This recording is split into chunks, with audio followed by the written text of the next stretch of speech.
안녕하세요. 사연에 빠지다의 DJ 민영입니다. 오늘도 시작하기 전에 구독과 좋아요 버튼 꾹꾹 눌러주시고요. 그럼 오늘 첫 번째 사연부터 함께 만나볼게요. 안녕하세요. 경기도 남양주에 사는 열렬한 애청자입니다. 사연 채널 애청자이자 구독가로서 여기에 사연글을 적어보는 건 처음인데요. 몇 년 전 굉장히 통쾌하고 기분 좋았던 경험이 있어 친구들에게 이야기해줬더니 여기에 제보하라고 난리들이더라고요. 그래서 한번 적어볼까 하는 마음으로 컴퓨터 앞에 앉았습니다. 여러분들은 시부모님과 사이가 어떠신 편인가요? 저는 처음에 저희 시부모님이 사실 낯설고도 무서웠는데요. 시댁살이란 말이 괜히 있는 게 아니듯 주변에서 고부 갈등으로 이혼했다느니 하는 이야기를 듣다 보면 자연스레 겁을 집어먹게 되더군요.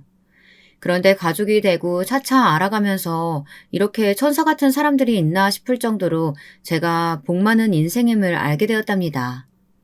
앞으로 들려드릴 이야기는 저희 시부모님, 그 중에서도 저희 시아버지와 관련된 이야기랍니다. 먼저 저희 남편은 시댁의 둘째이고 저는 둘째 며느리로 시댁에 들어갔습니다. 남편의 위로는 제게 큰 시누이가 되시는 분과 도련님이 계셨고요. 제가 처음 시댁에 들어왔을 때 저희 시어머니께서는 이런 말씀을 하셨답니다. 아마 여러분들도 이 말을 들으면 시댁의 가정 환경을 대강이라도 짐작할 수 있을 것 같은데요. 나는 우리 은지랑 동수한테 늘 미안했어. 우리 막내 동이가 어렸을 때부터 늘 아팠거든. 그래서 저렇게 잔병치레가 많았고 내가 매일 심장이 뛰었지. 근데 그 때문에 큰애랑 둘째, 특히 네 남편 동수한텐 신경을 전혀 못 써줬단다. 애들이 어떻게 자라났는지 알 길이 없었어. 학교 선생님이랑도 말 한 번 안 섞었으니. 내가 항상 마음에 빚이 있는 기분이었단다. 가난한 형편에 해준 것도 하나 없는 집안에서 부모 관심도 못 받고 자랐으니 말도 마라. 그럼에도 저리 곱게 자라준 게 참 고마워. 네, 어머님. 저도 남편한테 어린 시절 이야기 들어서 알고 있었어요. 도련님이 많이 아프셨다면서요. 그 때문에 어머님이나 아버님이 마음고생이 심하셨다고. 아직도 남편은 어제 일처럼 생생히 기억하더라고요. 그래도 어머님, 아버님이 도련님한테 신경 쓰시면서도 따뜻하게 보살펴 주셔서 외롭지 않게 자랄 수 있었다고 감사해하고 있어요. 저희 도련님이 어렸을 적 아파서 시누이와 남편은 약간 뒤로 물러나곤 했었는데요. 아무래도 가족들 안에서 아픈 사람이 있으면 그럴 수밖에 없잖아요. 그 때문에 시어머니는 남편과 시누이를 가엾어 하셨습니다.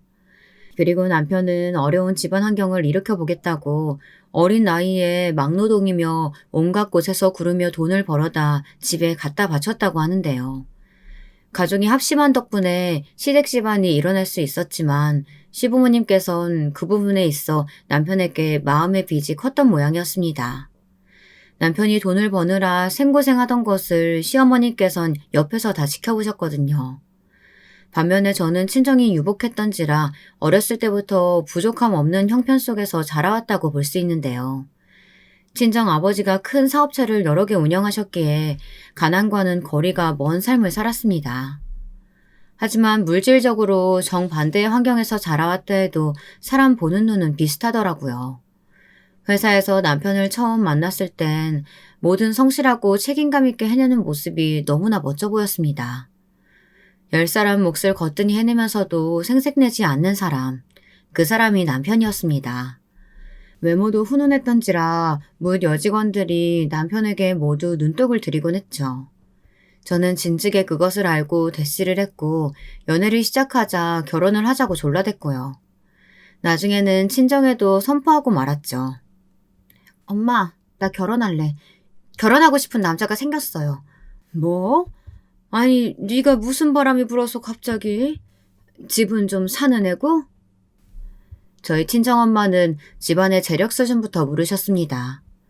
이 말씀 한마디로 유추하실 수 있겠지만 저희 친정집은 물질적인 부분을 가장 우선으로 보시는 분들이었습니다. 어렸을 적부터 인이 바뀌도록 들었던 말이 우리 집과 비슷한 수준이거나 그 이상이어야 남는 장사다라는 말이었어요. 자식의 결혼을 장사로 이용한다는 점이 마음에 들지 않았지만 어렸을 땐 그런가 보다 하고 생각했죠. 언니들도 모두 하나같이 저희 집과 비슷한 수준의 부잣집에 시집을 가곤 했으니까요. 그래서 저희 친정 쪽에선 결혼할 때부터 반대가 심했습니다. 저는 남편이 자랑스럽고 뿌듯해했지만 저희 친정 부모님은 남편이 하는 모든 행동을 궁상이라고 표현하기까지 하셨어요. 아니, 네가 고생하는 건 둘째치고 이건 우리 집안의 수치고 우리 얼굴에 먹칠하는 길이야. 어떻게 사돈이 택시기사나 하는 그런 집안에 가서 널 이날 이때까지 키워준 네 부모 얼굴에 똥칠을 하겠다는 거니? 그래, 맞다. 당장 결혼 불러라. 사돈이란 작자들 행색도 꽤 제재한 게 우리랑은 영 수준이 안 맞아. 선택해라. 결혼을 할 건지 가족과 인연을 이어갈 건지. 엄마, 아빠 너무하세요. 어떻게 결혼과 가족 둘 중에 하나를 선택하라고 하실 수가 있으세요? 저는 저희 가족도 소중하고 남편 될 이일도 사랑해요. 제발 이 사람의 진가를 알아봐 주세요. 눈물을 흘리며 애원했지만 친정 부모님은 강하게 차단하셨습니다. 저도 남편도 둘 다요. 그나마 나중에 저희 외할머니 되시는 분이 이 결혼을 허락하라 말씀하셔서 겨우겨우 결혼까지 이어갈 수 있었지만 그 과정에서 얼마나 부모님과 많은 갈등과 부딪힘이 있었는지 모릅니다.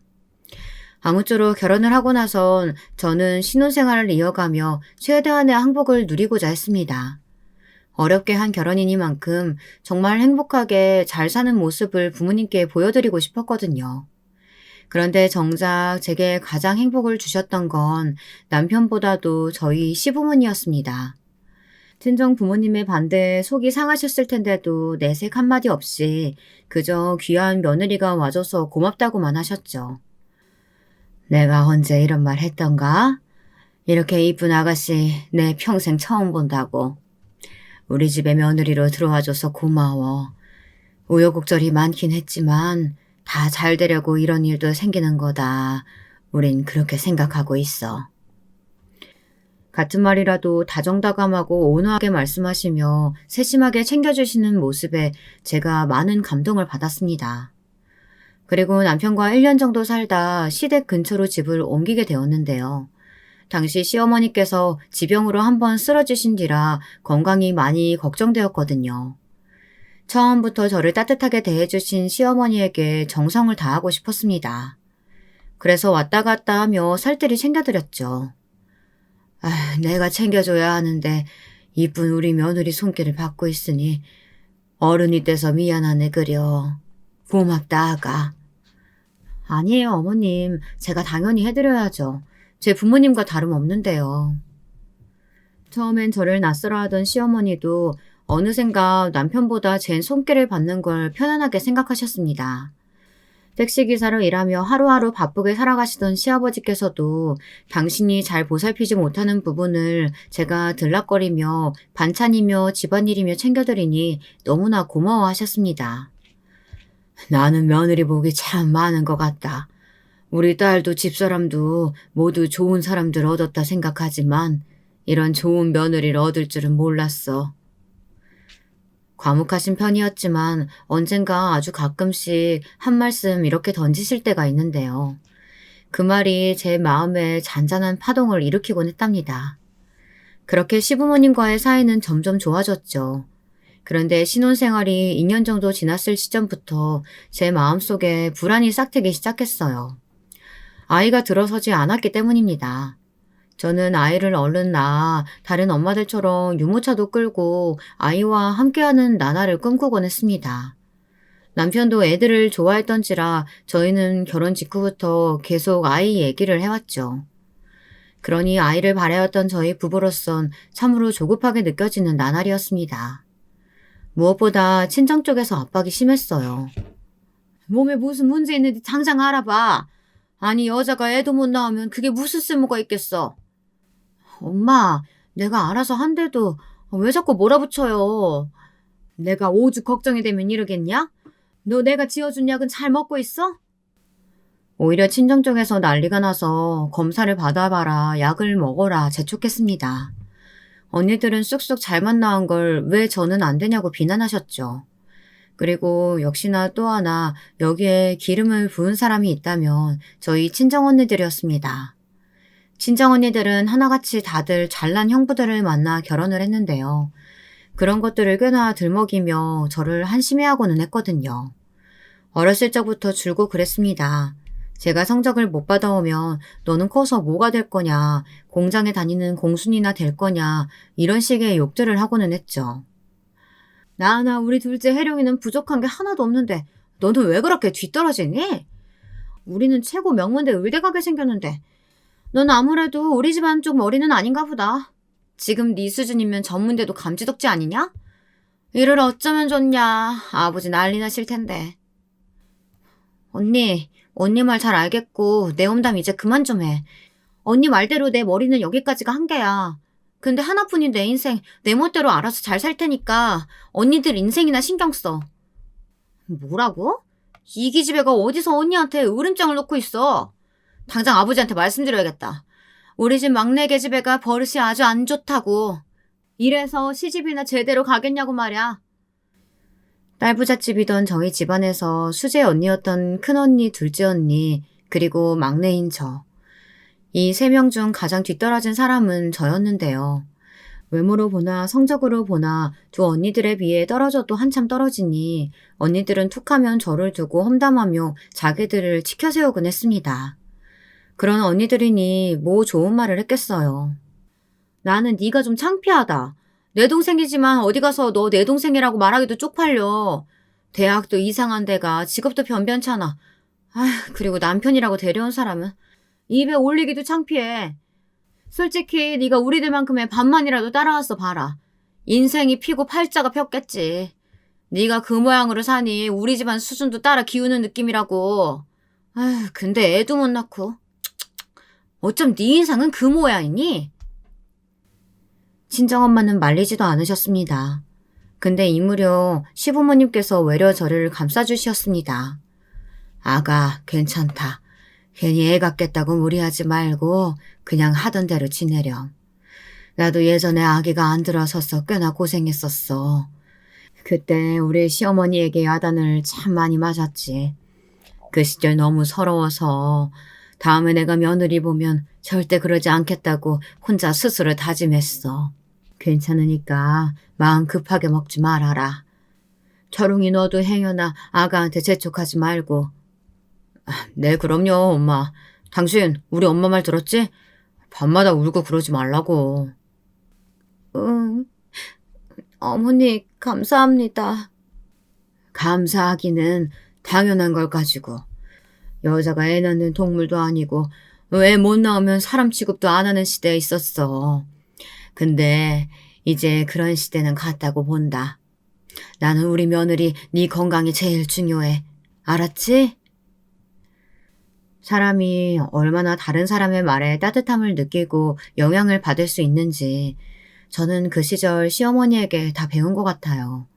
시어머니의 온기 어린 말이 있었기에 비로소 저는 마음을 편하게 내려놓을 수 있었죠. 시아버지 역시 마찬가지였어요. 제가 조금이라도 우울하다 싶으면 슬그머니 와서 위로도 해주시고 좋아하는 가식을 놓아주시는 분이 저희 시아버지였죠. 그러다 전 드디어 꿈에 그리던 첫째 아이를 베게 되었답니다. 첫 아이를 임신하고 나서는 마음이 풀어져서 저도 모르게 엉엉 눈물을 쏟았어요. 조련님도 시누이도 시부모님도 하나같이 너무나 축하해 주는데 그 사이에서 저만 눈물 콧물 범벅이 되어 있었으니 지금 생각하면 창피하지만 동시에 돌이킬 수 없는 아름다운 추억이기도 합니다. 그렇게 태교에 힘을 쓰며 하루하루 남편과 시부모님의 돌봄을 받고 있었는데요. 그러던 어느 날 끔찍한 일이 불어닥치고 말았어요. 그날은 남편이 출장을 갔다 돌아오는 날이라 좋아하는 삼겹살을 가득 사들고 기다리고 있었죠. 그런데 갑자기 몸이 어질거리더니 정신이 어지럽더라고요. 눈을 뜨고 나니 믿을 수 없는 일이 저를 기다리고 있었습니다. 죄송하지만 아이는 유산되었어요. 네? 그게 무슨 말이에요? 유산이라뇨? 말도 안 돼요. 어떻게 제 아기가 하루아침에 그렇게 될 수 있다는 거예요? 네, 종종 이런 일이 있긴 합니다만 안타깝게 되었습니다. 의사 선생님을 보았다 시어머니의 눈에 고인 눈물을 보고서야 실감이 되더라고요. 옆에 있던 남편은 어쩔 줄 모르는 표정으로 저를 보고 있었고 저는 그 소식을 듣고 말도 안 된다며 고개를 저었습니다. 그 당시에 배가 꽤 나은 상태로 6개월을 넘어가고 있었던 시기였는데 갑자기 유산이라니 믿기지가 않았습니다. 그래서 의사 선생님을 붙들고 아닐 거라고 다시 검사해달라고 조르곤 했습니다.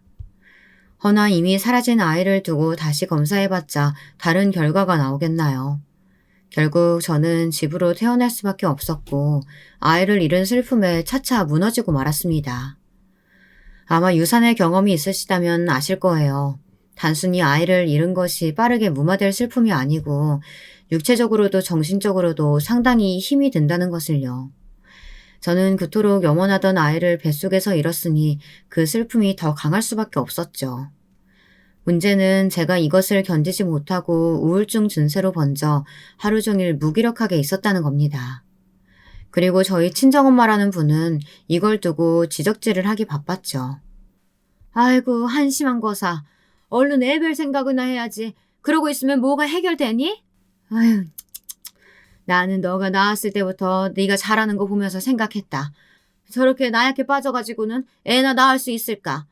근데 내 예상이 턱 들어맞았네. 맞았어.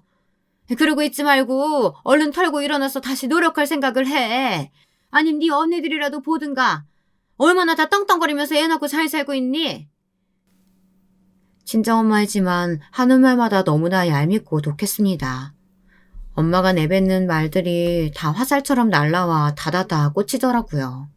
그때 결심했습니다. 친정과는 아예 연을 끊어버리기로요. 그래야 제가 더 이상 휘둘리지 않고 상처받지 않고 살 수 있을 것 같았거든요.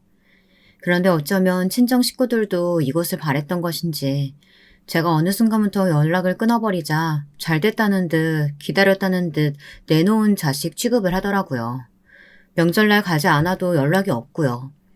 아마 이런 이야기를 그 당시 밖에다 하면 계모 아니냐고 주워온 자식 아니냐 소리를 들었을 겁니다. 그런 걸 알기에 말도 못하고 살았지만 저는 참 서러웠습니다. 어떻게 친정 사람들은 이렇게 하나같이 얄팍하고 못돼 처먹었을까 이런 별별 생각들을 했죠. 그런 저를 위로해준 건 역시나 시부모님이셨죠. 시부모님은 유산하고 상심에 빠져있는 저를 돌봐주시며 괜찮다 말씀해 주셨습니다. 아가, 나도 우리 아들한테 들었어. 참 사돈어른도 너무하시지. 어떻게 그런 말을 하셨다니. 제일 마음 다치고 상했을 너한테. 내가 다 속상해서 눈물이 났다. 그러니까 말이야. 아가, 괜찮다. 아기는 찾아올 거야. 아직 시기가 아닌 것뿐이니 차분히 기다려보자. 며느라가 네가 고운 사람이니 하늘에서 그만큼 예쁜 아기 고르느라 시간이 걸리는 것뿐이야. 어머님, 아버님, 감사합니다. 뭐라 말씀드려야 할지 모르겠어요. 어머님, 아버님께도 죄스러웠는데. 우리한테 죄스러울 게 뭐 있어. 괜찮아. 울지 마라. 이때 특히 과묵하셨던 시아버지께서 제 손을 꼭 잡아주시며 위로의 말씀을 많이 건네주셨답니다. 그것이 저에겐 큰 힘이 되었죠.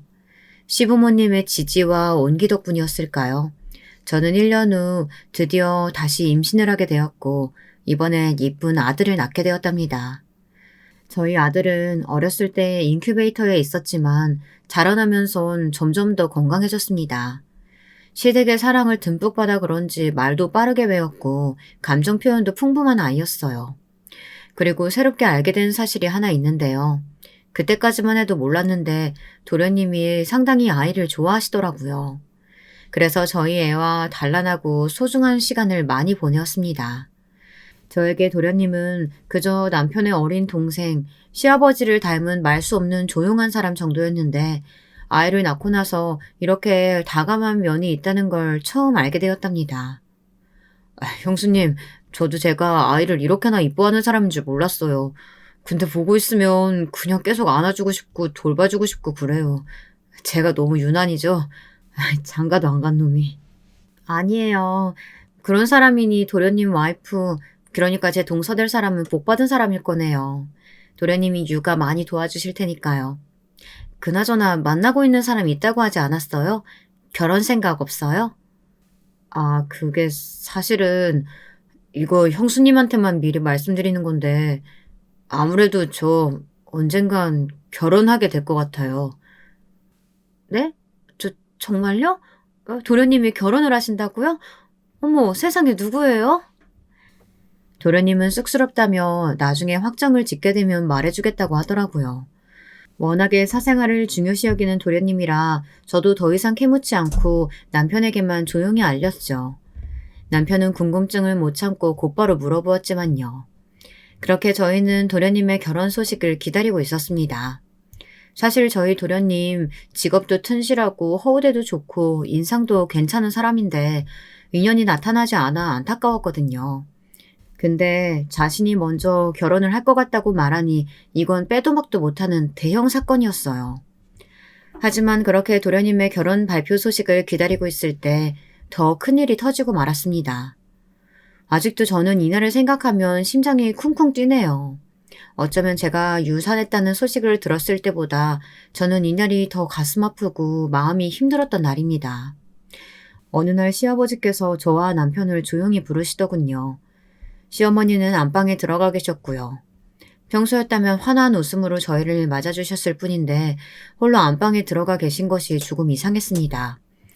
그래도 일단은 이야기를 나누기 위해 시아버지의 입이 떨어지기를 기다리고 있는데 글쎄 소주 한 잔을 들이키시더니 이루 말할 수 없는 참담한 표정으로 시어머니께서 암에 걸리셨다고 하시는 겁니다. 네? 암이라고요? 저희 어머니가요? 손을 쓸 수가 없다고 하더구나. 애석하게도 지금으로선 방법이 없다고 하네. 이 사람이 자꾸 소화가 안 된다고 해서 병원에 데려간 건데 위암 말기라고 이미 암세포가 온몸에 퍼졌다고 하는구나. 지금으로선 그저 그간 하고 싶은 거 하면서 죽음을 기다릴 수밖에 없다고 하는구나. 아버님은 말씀을 끝마치고는 고개를 떨구었습니다. 남편도 저도 너무 충격을 받아 뭐라 말하지 못하고 그저 아버님 뒤편 넘어 누런 벽지만 뚫어지게 쳐다보고 있었죠. 시어머니에게 못해드린 것만 주마등처럼 스쳐 지나가더군요. 저도 모르게 눈물이 왈칵 터져 볼을 타고 흐르고 있는데 그렇게 거실에 정적이 흘렀을 때 시어머니께서 문을 열고 나오셨습니다. 시어머니는 애써 환한 웃음을 짓고 계셨답니다. 얘들아, 많이 당황했겠지만 나 괜찮다. 사실 모든 게 다 괜찮다고 한다면야 거짓말이겠지만 그래도 비교적 미련 없이 욕심 없이 산 것 같아서 훌훌 떠날 수 있을 것 같아. 가족력이 있어서 검진받을 때부터 예상도 했었고 말이야. 그저 나는 남은 시간 우리 아들, 며느리, 딸이랑 다 같이 행복한 시간 보내고 가고 싶구나. 내 말 무슨 말인지 알겠지? 어머님, 말도 안 돼요.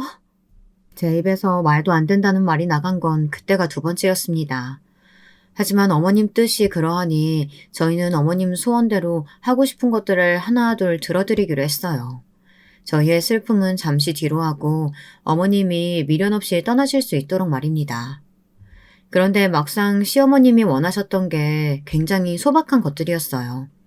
그랬기에 더 마음이 아팠는데요. 소원이란 그것이 단풍 구경이라든지 동네 자그마한 커피숍 가보기 이런 사소한 것들이었답니다. 차라리 더 큰 걸 원하셨다면 대출을 해서라도 원 없이 이뤄드리고 싶었는데 그것도 아니라 더더욱 마음이 슬프네요. 그렇게 한 번의 계절이 끝나고 저는 너무나 많은 미련을 가진 채 시어머니를 보내드리고 말았습니다.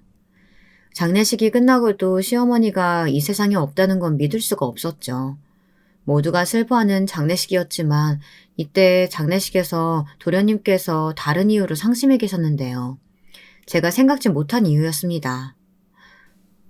결혼 발표하고 싶었는데 너무 제가 늦게 장가 가게 된 것 같아 죄송하네요. 엄마가 이렇게 가고 나서야 결혼을 결정해서 너무 죄송해요, 엄마.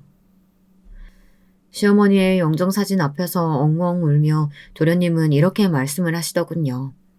도련님께선 어머님의 마지막을 지켜보며 만나오던 여자에게 확신을 느꼈던 것인지 결혼을 결심했다고 합니다. 그리고 어쩌면 도련님의 결혼이 그 이후 저희 시댁의 침울한 분위기를 바꿔준 새로운 전환점이 되었죠. 도련님이 소개한 사람은 직업이 변호사며 도련님보다 5살 위의 연상 여자였는데요. 어딘지 모르게 첫 만남부터 상당히 기가 세 보였답니다. 이목구비나 인상에서 흘러나오는 분위기가 뭐랄까요. 한 번도 그 누구에게도 져본 적 없을 것 같은 그런 느낌이었달까요. 말투도 굉장히 톡톡 쏘아붙이는 말투였어요. 아버님이 무슨 말씀을 하셔도 "아, 그래요?" 하며 짧게 대답하고 저희 남편의 말은 못 들은 척 하는 것도 몇 개 있었습니다. 거기다 저에 대한 이야기가 나왔는데 갑자기 첫 만남인데도 이런 말을 하더군요. "형님께서 친정이 강남에 있다고 들었어요. 연을 끊고 사신다고 들었는데 무슨 이유인지 모르겠지만 어찌됐든 가정 환경이 비슷했던 것 같으니 친하게 지내요, 형님." 갑자기 첫 만남에 할 말은 아닌 것 같은데 제 친정이 강남에 있다는 걸 들먹이며 그런 말을 하더라고요. 느낌상 별로 친하게 지내고 싶지 않았으나 고개를 끄덕여 예의상 동조의 표시를 하였죠. 강남에 친정이 있다는 동서는 자신의 직업에 대한 자부심도 상당히 강했고 종종 친정의 재력에 대해서도 대놓고 어필했습니다. 그러다 어느 날은 명절에 만나서 이런 말을 했는데요. 꽤 신경에 거슬리는 말이었습니다. 마치 집에서 살림하고 애 키우는 저를 무시하는 것 같은 말이었거든요. "아, 이번에 제가 굉장히 큰 회사로 옮기게 되었거든요. 연봉도 세고요.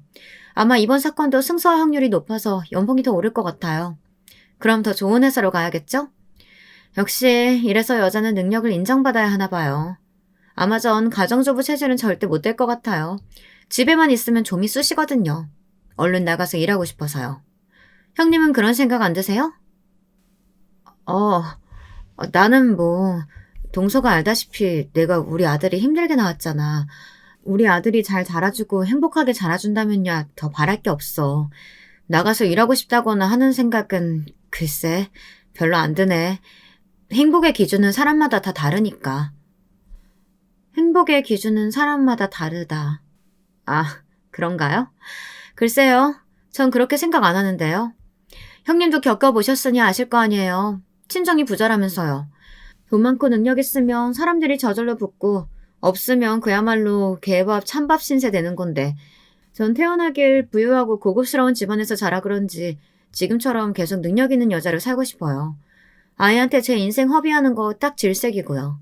저희 부모님도 가정부 두고 저희들 키우셨지 직접 키우시진 않으셨어요. 전 제가 능력 있고 집안 조건 빵빵해야 제 밑에서 자라는 애들도 행복할 거라고 생각해요. 저처럼요. 아, 그래? 그래, 동서 생각이 그럴 순 있지. 근데 우리 남편도 부족하지 않게 벌고 있고, 우리 아이도 너무 행복하게 크고 있어. 동서도 봐서 알잖아. 우리 아들 얼마나 이쁘고 예의 바른지. 네, 그건 그렇죠. 제 말에 동서가 쓴웃음을 지으며 대답하는 게 영 마음에 들지 않았습니다. 말로 저를 이기고 싶었는데 그러지 못하자 약간 분한 표정이었어요. 거기다 어떻게든 저를 짓누르고 싶어하는 모습에서 저는 친정 언니들이 보였습니다. 언니들이 없었다면 저는 이런 돌려가기식의 공격을 눈치 없이 지나갈 텐데 어렸을 때 하도 시달리고 살아 그런지 단번에 알겠더라고요. 거기다 동서는 우회해서 말하는 방법도 잘 몰랐고요. 머리가 나쁘다면 나쁜 거였죠. 티라도 안 나게 해야 욕을 안 먹을 텐데 말입니다. 저는 동서에게 들은 말들을 마음에 담아두진 않았습니다. 왜냐하면 저 자체가 떳떳했기 때문이었어요. 동서에게 말한 그대로 우리 아들이 충분히 행복하게 자라고 있고 저나 남편이나 아들에게 해줄 수 있는 최대한을 해주고 있다고 생각했거든요. 남편은 가난한 환경에서 저는 부유한 환경에서 자랐기에 저희는 그 장단점을 서로 알고 있었어요. 모든 게 갖춰진 환경에서 아이를 너무 오냐오냐 식으로 키우는 것도 문제였고 그렇다고 찢어지게 가난한 환경에서 키우는 것도 아이에겐 불행이 될 것이었죠. 그래서 저희는 항상 지금의 이 상태를 만족스러워했답니다. 적당히 벌고 적당히 쓰는 이 상태요. 남들처럼 브랜드 아파트에 살지 않아도 저희가 당당할 수 있던 이유랄까요. 하지만 미꾸라지 한 마리가 물 전체를 흐린다고 동서가 들어오면서 시댁의 분위기도 바뀌기 시작했습니다. 덩달아 제 기분도 같이 흐려지는 날이 많아지기 시작했죠. 처음에는 명절이나 집안 행사에 잘 참석하던 동서가 일단은 일을 핑계로 점점 늦어지기 시작했어요.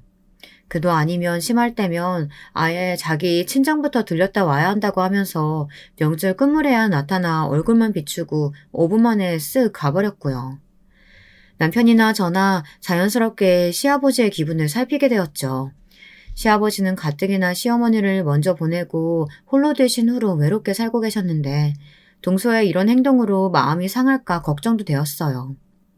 일단 집안의 어른 앞에서 이런 행동을 하는 것부터가 잘못된 거라고 생각했거든요. 어느 날은 조금 화가 난 남편이 도련님에게 말을 한마디 하기도 했는데 도련님은 어쩔 줄 몰라 하더라고요. 어쩐지 동서에게 잡혀 사는 느낌이었습니다. 남편에게 미안하다고 끊임없이 말하면서도 동서에게 맞춰줘야 한다고 말하더라고요. 형, 정말 내가 미안해. 가끔 나도 우리 집사람이 너무 버릇없게 굴거나 할 때 민망하고 미안해. 근데 참 어렵네, 중재하는 게. 집사람은 집사람대로 섭섭해하고. 아니, 도대체 재수씨가 뭐가 섭섭하다는 거야? 그냥 내가 전적으로 자기 편이 되어줬으면 싶은가 봐. 집사람이 강해 보여도 속은 여린 사람이거든. 사랑에 빠지면 콩깍지가 씌인다고 하죠. 사랑에 빠져 그런 것인지는 모르겠다만 도련님은 어찌됐건 이미 동서의 소나기 안에 들어온 물고기였습니다. 절대 동서의 행동에 이러쿵저러쿵 입을 댈 수가 없는 상태였어요. 저는 그 말을 듣고 어처구니가 없어 픽 웃었고요. 결국 그러다가 일이 하나 생겨버렸습니다. 저희 아들이 초등학생 2학년쯤 때 학교에서 보는 수학 경시대회에서 1등을 했는데요. 동서가 그걸 안 잊고 한 겁니다. 아들이 저한테 자랑스레 시험지를 갖다 주며 칭찬해달라고 말해 엉덩이를 토닥여주고 있는데 옆에서 하는 말이 기가 막혔죠. 어머 형님, 요즘 그런 경시대회에서 상 타는 거 애들 기 살려주려고 아무나 주는 건데 너무 칭찬하시고 그러면 안 돼요. 애 버릇만 나빠지지. 어? 아니야. 이거 아무나 주는 거 아니고 우리 아들이 나름대로 많이 노력해서 받아온 거야. 수학을 좋아하거든. 문제 푸는 재미가 있다나? 모르는 문제 있으면 혼자 끙끙대며 밤새 붙잡고 있기도 해. 그만큼 재미를 느끼는 거지. 열심히 하니 상 받아온 건데 왜 그래 동서? 형님, 순진도 하셔라. 형님, 이런 대회 그냥 학교에서 형식 차원에서 주최하고 그러는 거라니까요. 우리 형님이 강남 안 살아서 그런가 아직 교육적으로는 많이 무지하시네. 형님, 얼른 여기로 이사라도 오세요. 그래야 우리 대화가 좀 통하겠어요. 저는 매일 강남 학부모님들이랑 얘기하고 그러니까 정보도 오가고 소통이 되는데 형님 이렇게 모르시면 나중에 애만 손해봐요. 동서, 아이 교육은 내가 알아서 해. 지금 발언 좀 선 넘은 거 알지? 동서 애는 동서 방침대로 가르치고 우리 아이는 우리 부부 가치관대로 키울 거야. 그러니 괜한 질투심, 열등감 같은 거 넣어놓고 어른답게 굴어. 동서가 도대체 몇 살인데 그런 말이나 하고 앉아있는 거야? 어머머 형님, 저야말로 진짜 어이가 없네요. 제가 알면 더 알았지 형님이 뭘 더 알아요? 그리고 어른답게 굴라고요? 지금 형님이 하는 짓이 딱 초등학생 수준이에요. 직업도 얻는 주제에 어디서 저한테 이래라 저래라 해요. 형님이 저보다 나은 게 뭐가 있다고요? 설마 제가 변호사인 거 형님 까먹으셨어요? 형님 하신 말 취소하세요. 당장. 변호사인데 도대체 뭐 어쩌라는 건지 그때 돼서는 동서와 말하는 것 자체가 너무 한심스럽다는 생각마저 들더라고요. 동서가 대통령이라고 해도 난 내뱉은 말 취소할 생각 없고 동서나 가서 반성 좀 하고 와. 동서 같은 사람 아래에서 자란 애가 도대체 뭘 배우고 자랄지 내가 다 고민스럽다. 동서가 씩씩거리며 저와 한판 붙을 기세로 가까이 오더군요. 표정으론 거의 제 머리채를 잡을 지경이었어요. 차라리 잡아서 그냥 몸이라도 붓고 싶은 심정이었답니다. 그만큼 괘씸했고 저도 나름대로 쌓인 게 많았거든요. 명절날 제게 죄다 잡일을 맡긴 것부터 시작해서 틈만 나면 도련님에게 뒤에서 제 험담을 하는 것들이라든지 저희 아이가 입고 온 옷들을 비하한다든지 그런 것들이요. 사람에겐 견딜 수 있는 한계치라는 게 있는 것 같습니다. 동서의 그런 행동들을 받아주고 받아주다 보니 저도 화가 치밀어 올라 그날은 머리 뚜껑이 열려버린 거죠. 그 이후 동서는 저만 보면 작정한 듯 더 시비를 걸고 더 무시를 해댔습니다. 하지만 제가 이래봬도 말빨이 세거든요. 척척 받아치고 맞는 말들만 족족하자 또 지 분에 못 이긴 표정으로 씩씩거리며 나가버리더군요. 사실 동서와 기싸움을 벌이는 것 자체가 시아버지에게 죄송스러운 일이고 저한테도 힘든 일이긴 했습니다. 그런데 그렇게라도 안 하면 동서가 저를 너무 만만히 볼 것 같더라고요. 하지만 저희 남편은 생각이 다른 쪽으로 흘러나 봅니다. 내가 좀 더 능력을 갖췄어야 했나. 당신이 무시당하는 거 보면 속상하네. 제가 달래도 남편은 종종 이렇게 중얼거리곤 했거든요. 그리고 그러던 어느 날 저희 부부의 인생을 완전히 뒤바꿔버리는 일이 일어나고야 말았습니다. 저희 남편이 어느 날 제게 사업을 해보고 싶다고 하더군요. 작지만 탄탄한 회사에서 만족하며 다녔던 남편이 갑자기 그런 말을 하니 저는 좀 당황스러웠어요. 솔직히 말리고 싶었죠. 아이도 크고 있는데 혹시 망하면 어쩌려고. 나는 걱정돼. 여보, 나 오래 준비해왔어. 당신한테 섣불리 말하기 싫어서 그간 말 안 하고 있었지만 동업하는 형님이 있어. 그 형님은 이미 업계에서 유명한 큰손이고 나 잘만 하면 성공할 수 있을 것 같아. 당신 말대로 우리 아이 양육비 앞으로 더 들어갈 일만 남았는데 나중에 우리 노후까지 생각하면은 돈 더 필요하잖아. 하지만 남편의 말엔 틀린 구석이 없었죠. 남편이 진지한 얼굴로 내미는 발언에 저는 알겠다며 퇴사를 찬성해 주었고 그렇게 남편은 회사를 나와 자기만의 사업을 시작하게 되었답니다. 남편과 동업한다는 그 형님이란 사람도 제가 몇 번 같이 본 적이 있었는데요. 남편의 열정을 믿고 자신도 함께 뛰어들기로 한 것이라며 사업이 잘 되고 있다고 말하더군요. 그 말에 제가 겨우 마음을 놓았습니다. 망하면 그 어디에도 원조받을 수 없는 현실이기에 망하면 어쩌나 걱정이 되었었는데 마음이 놓이더라고요.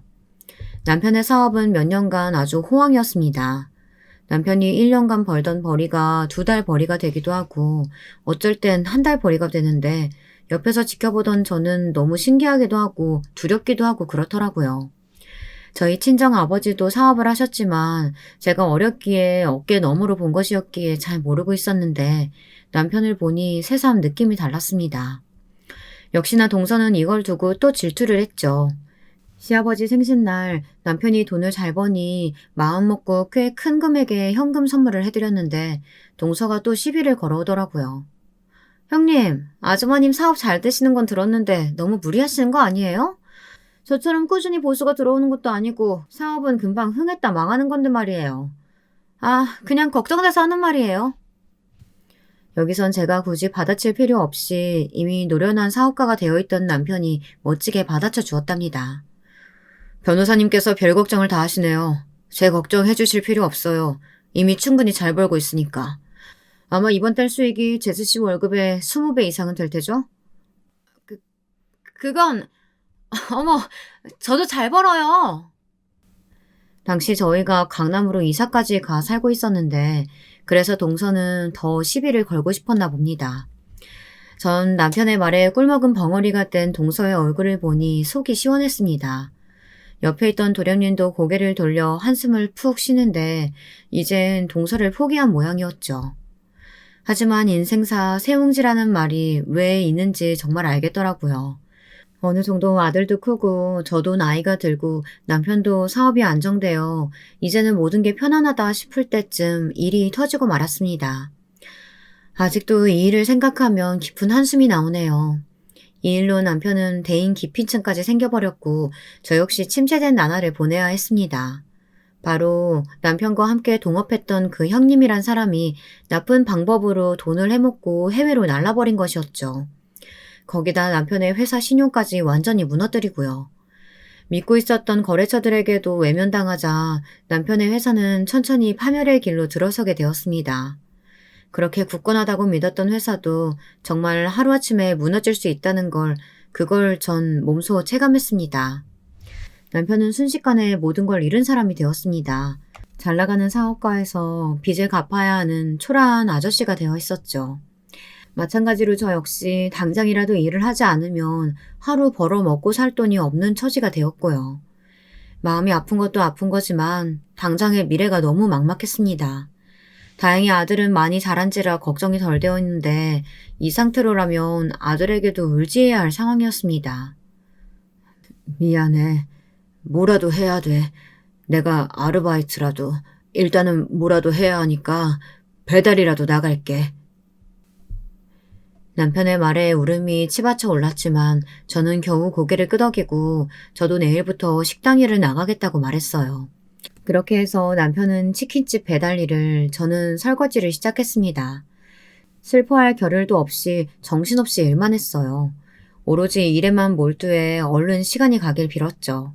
아들은 고생하는 저희를 그냥 두고 볼 수 없었는지 자기도 나서겠다며 아르바이트를 하겠다고 했고, 제가 말릴 새도 없이 어느새 꼬박꼬박 월급을 타 집에 돈을 갖다 주고 있었습니다. 남편은 이 모습을 보고 특히나 많은 자괴감을 느꼈습니다. 자신이 가난한 집을 일으키기 위해 그토록 노력했던 것을 아들에게 물려줘야 한다는 것에서요. 자신도 그 어린 나이에 참으로 힘들고 서러웠는데 아들이 자기와 똑같은 고통을 겪고 있으니 얼마나 괴로웠겠나요. 그 심정을 모르는 바 아니었기에 저와 남편은 아들이 땀 흘리며 뛰는 것을 보고는 함께 숨죽여 울고는 했습니다. 이때 저희 시아버지에겐 따로 언급을 하지 않아 시아버지는 저희 남편 회사가 망한 줄도 모르고 있었는데요. 아버님 나이가 적지 않아 행여나 아시게 되면 쓰러지실까 걱정도 되었고, 아신다고 해도 딱히 지원을 받을 수 없었기 때문입니다. 남편 쪽에서 먼저 아버님에게 비밀로 하자고 말했고, 그래서 저는 남편과 빚을 갚아나가면서도 아버님 앞에선 잘 사는 척 최대한 웃으며 밝은 모습을 보이려고 했었죠. 저는 배달 일을 하는 남편이 늘 걱정되었답니다. 오토바이 사고가 예나 지금이나 많잖아요. 트럭 같은 게 뒤에 있으면 보이지 않기도 하고요. 그래서 늘 조심하란 말을 달고 살았는데 남편은 그럴 때면 힘없는 얼굴로 웃어 보이곤 했습니다. 밤만 되면 사업의 실패를 견딜 수 없었는지 남편은 술을 먹고 일을 나가곤 했는데 그렇기에 더 걱정되고 불안했죠. 그러던 어느 날 일이 나고 만 거예요. 남편이 배달을 나갔다 그만 크게 다치고 만 것이죠.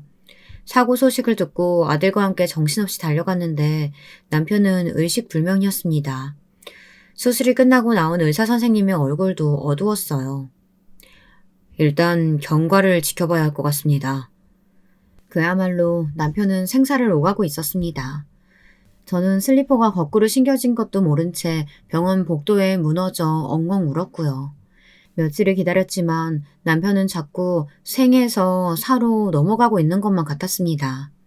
그리고 저는 이제 시아버지에게도 이를 알려야겠다 싶어 가족 모두에게 남편의 상태를 알렸죠.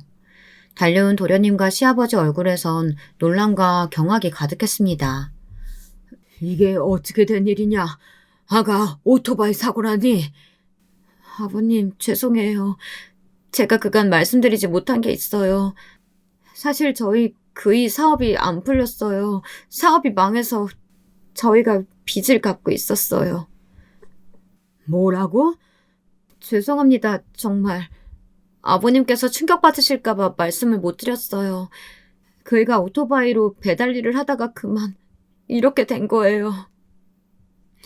시아버지는 한순간 참담한 표정이 되었습니다. 빚을 졌다면 아무리 그래도 자신에게 알렸어야지 왜 그 짐을 너희 둘이서 떠안고 있었냐며 질책하시다가 그만 충격을 크게 받으신 건지 몸을 휘청거리기까지 하셨습니다. 결국 도련님과 제가 시아버지를 잠시 모시고 나가 차분히 어떻게 된 일인지 설명하며 이야기를 나누었어요. 그리고 어느 정도 시아버지가 진정된 것을 보고는 택시를 태운 뒤 다시 병실로 돌아왔습니다. 병실로 가는 내내 시아버지를 생각하니 발걸음이 무거웠어요. 그런데 병실 안에 생각지도 못한 사람이 있어 정신이 화들짝 깨더라고요. 동서였습니다. 동서는 아주 무서운 표정으로 남편을 지켜보고 있더군요. 침착하고 서늘한 표정이었습니다. 그러다 뒤를 돌아 저를 발견했습니다. 동서? 왔을 줄 몰랐는데 좀 놀랍네. 당연히 와야죠. 너무 놀라서 일하다 말고 뛰어온 거 있죠? 형님, 아주버님 곧 일어나실 거니까 너무 걱정하지 마세요. 형님 뭐 안 먹었을 것 같아서 죽도 사왔어요. 꼭 드세요. 따뜻할 때. 동서는 웬일로 제 손에 죽이 담긴 쇼핑백까지 쥐어주며 사람다운 말을 했습니다. 한 번도 그간 동서를 알아오며 인간적인 면모를 본 적이 없었는데 말이죠. 그러고선 현금을 좀 챙겨왔다며 두둑한 봉투 하나를 꺼내 제 주머니 속에 넣더라고요. 제가 일하지 않아도 된다고 하니까 거절하지 말고 꼭 받아달라면서요. 아니야, 이런 거 안 해줘도 돼, 동서. 괜찮아, 마음만 받을게. 아니에요. 가족 좋은 게 뭐 있겠어요. 이럴 때 필요한 게 가족이죠. 근데 말이에요. 전 몰랐어요. 아주버님 사업 잘 안 되신 거. 그래, 내가 가족들에겐 숨겼어. 아버님 쓰러지실까봐 걱정도 되고. 그럴 수 있죠. 근데요, 제가 곰곰이 생각을 해봤는데 어쩌면 잘된 일 아닐까요? 전 제가 잘못 들은 줄 알았습니다. 뭐? 솔직히 그렇잖아요. 능력도 없는 남편 끼고 살아 뭐해요. 어쩌면 잘된 일 아닐까요? 아주버님 사망보험금 같은 거 들어놓으셨을 거 아니에요? 그걸로 빚 갚으면 되죠. 제 면전에 대고 악마 같은 말을 짓거리는데 전 그 순간 저도 모르게 손을 들어 동서의 뺨을 아주 강하게 내리쳤습니다. 병실 밖에 있는 사람들이 놀라 기웃거릴 정도로 말입니다. 동서는 얼떨결에 맞아 당황스러운지 뭐라 말도 못하고 어버버 하는데 저는 한 대 더 때리기 위해 손을 번쩍 치켜 들어올렸어요. 그런데 그때였어요. 누군가 동서의 머리채를 잡아채더군요. 그 정체에 놀랐습니다. 바로 집에 가셨을 줄 알았던 시아버지였어요. 너 지금 뭐라고 했냐? 내 아들을 두고, 생사를 오가는 내 아들을 두고 잘 됐다고? 네가 사람이냐? 너는 사람도 아니다. 사람의 탈을 쓴 악마고 악귀지. 지금껏 네가 우리 집안 무시하고 살았어도 내 집사람 유언대로 가족의 평안을 지키기 위해 가만히 나서지 않고 있었다. 근데 이제는 나도 한계다. 시아버지는 그 이후 행동에 들어가셨습니다. 사실 이때 동서의 머리끄댕이를 잡은 건 시작에 불과하셨던 거예요. 놀라움의 연속이었죠. 시아버지는 이 계획을 언제부터 준비하고 계셨던 건지 이미 사람을 써서 동서의 뒷조사를 다 해놓고 계셨고 동서의 아주 큰 비밀을 까발렸습니다. 동서가 정당한 보수 외에 받은 뒷돈들에 대해 말입니다. 시아버지는 그 즉시 동서에 대해 알고 있는 사실을 아는 검사에게 전달했고 시작된 수사에서 동서는 점점 궁지에 몰리기 시작했죠. 그리고 충격적인 한 가지 사실이 더 밝혀지게 되었는데요. 이건 시아버지 당신께서 직접 말해주셨답니다. 아버님, 어떻게 이 많은 걸 준비하고 계셨던 거예요? 언제부터요? 며느리란 애가 바람이 났을 때부터지. 술집 남자애하고 바람이 나서 희희낙낙 돌아다니고 있었더구나. 우연히 대화하는 걸 엿듣게 됐고 처음엔 아들한테 알릴 요량으로 뒷조사를 맡겼지. 근데 나한테 와서 싹싹 비울더구나. 내가 눈치챈 걸 알고서 제발 말하지 말아달라고. 한 번만 넘어가 달라고. 아들 생각하면 말하고 싶은데 손주를 생각하니 입이 떨어지지가 않았다.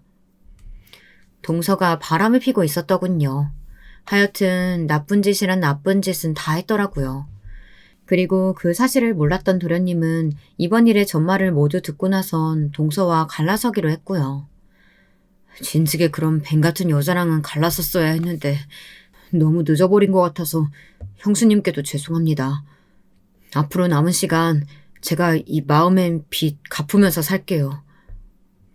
도련님은 저희 집안의 빚을 자신이 갚고 싶다며 지금껏 모은 돈을 모두 저에게로 넘기겠다고 하더라고요. 처음엔 받지 않으려고 했지만 워낙에 강경했기에 민망한 얼굴로 받았답니다. 그리고 동서가 끝까지 도련님을 물고 늘어지려 하자 결국 소송에 들어갔고 위자료를 받아냈는데 위자료 역시 제게로 넘어왔습니다. 기막히게도 운이 딱딱 맞아 동서의 돈으로 저희 집 빚을 갚은 셈이 되었죠. 그 후 동서는 변호사 생활을 하며 워낙에 뒷돈을 많이 먹은 탓에 크게 벌금을 내고 그 잘난 직업을 내려놓고 집구석에서만 틀어박혀 살게 됐습니다. 자식도 잃었고요. 나중에 알고 보니 동서의 자식인 규철이도 동서가 엄마로서 진절머리 나게 굴었다며 보고 싶지 않다고 해외로 가버렸다고 하더라고요. 그것을 견디지 못했던 동서는 우울증으로 정신병원에 오래 입원해 있었고요. 인과응보란 말이 괜히 있는 게 아니죠. 그리고 저희 남편은 예상하셨겠지만 큰 난관을 거쳐 무사히 회복해 현재는 일상생활을 무리 없이 잘 해내고 있는 중이랍니다. 그것이 가장 좋은 소식이고요. 여러분, 제 사연은 여기까지입니다. 부디 즐겁게 들어주셨다면 다행이고요. 마지막으로 저희 남편과 저 아들 최근에 셋이 합심하여 꽃집을 열었답니다. 부디 꽃가게가 잘 되길 기원해 주셨으면 합니다. 그럼 모두 건강 챙기시고 들어주셔서 감사합니다. 여러분, 두 번째 사연 시작하기 전에 좋아요, 구독 꼭 눌러주실 거죠? 그럼 두 번째 사연 바로 시작합니다. 안녕하세요. 사연에 빠지다를 잘 보고 있는데 오늘은 제가 사연을 보내게 되었네요. 제가 살면서 네 번째로 사귀게 된 남자가 있었습니다. 연애 기간이 2년이 넘어가면서부터 자연스럽게 결혼 이야기가 나오게 되었던 것 같아요. 특별한 계기란 건 없었던 것 같은데 어쩌다 보니 그렇게 되었던 것 같아요. 그때까지만 해도 우연히 길에서 얼굴 딱 한 번 뵈었던 것, 그리고 짧은 통화 2번 한 것, 이렇게만 접해봤던 남자친구의 부모님이었습니다. 저에게는 미지의 존재와도 같은 분들이셨죠. 결혼 이야기가 본격적으로 오가던 마당일 때 인사를 드리러 가기로 했어요. 저보고 집으로 오라면서 맛있는 밥 한 끼나 같이 먹으면서 대화를 나누자고 그러셔서 따르기로 했었고요. 참고로 저희는 2년 넘게 만나는 동안에 그냥 서로의 관계에만 집중하였고 연애에만 충실하였기 때문에 각자의 집안 문제는 배제를 해두었었습니다. 그래서 남자친구의 본가에 가보는 것도 당연히 저는 그날이 처음이었죠. 제가 얼마나 떨리고 긴장이 됐겠어요. 옷도 신경 써서 고르고 고르다가 도저히 안 되겠어서 그냥 백화점 가서 새로 원피스 한 벌 샀었고요. 미용실 가서 머리 다 만지고 치장 싹 마친 상태로 남자친구의 부모님을 뵈러 그 집에 찾아갔습니다. 딸기 좋아하신다는 정보를 들었기에 비싼 왕딸기 한 팩하고 수제 딸기잼 세트, 작은 꽃 한 송이까지 손에 든 채 말이죠. 쓰면서 그때 제 모습을 생각해보니까 살짝 웃음이 나오려고 하네요. 어처구니 없는 헛웃음이요. 집 앞으로 마중을 나온 남자친구랑 같이 집 안에 들어가던 순간부터 왠지 모르게 싸한 느낌이 들었습니다. 시간 맞춰 잘 왔네. 어여 이리 들어와. 어머님께서 저를 맞아주셨는데 격이 없는 말투를 바로 내뱉으신 건 문제가 되지 않았습니다. 진짜 문제는 어머니의 차림새에 있었으니까요.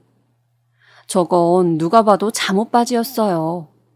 주황색 바탕에 파란색 체크 무늬가 도배된 면 소재의 고무줄 바지요.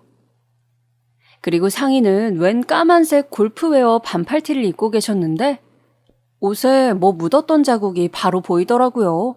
찌개 국물 같은 게 튀었다가 그대로 굳은 것 같은 모양새가요. 화장도 안 하신 것 같은데 눈썹이랑 눈은 옛날에 문신하신 게 그냥 남아있는 거고 머리도 드라이조차 안 하셨고 혹시 주무시다 일어나신 건 아닐까?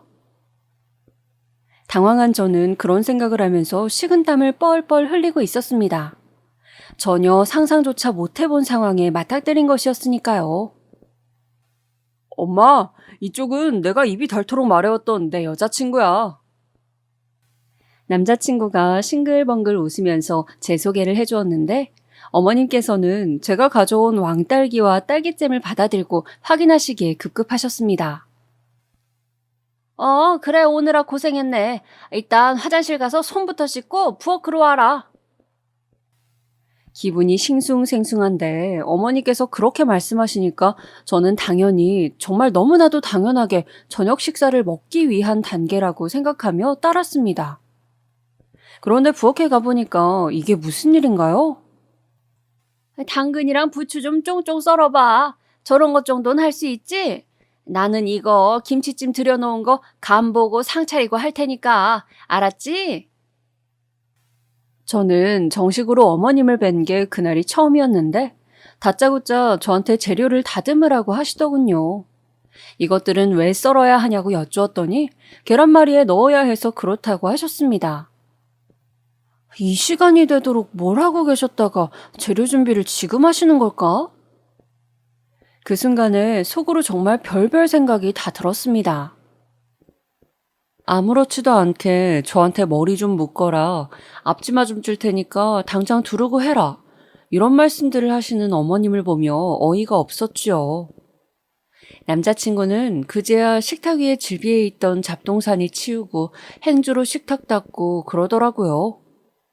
기껏 머리부터 발끝까지 공들여 꾸미고 갔더니만 저는 미용실에 들른 보람도 없이 고무줄로 머리를 질끈 묶었으며 백화점에서 구입한 원피스는 앞치마에 가려서 보이지도 않았죠.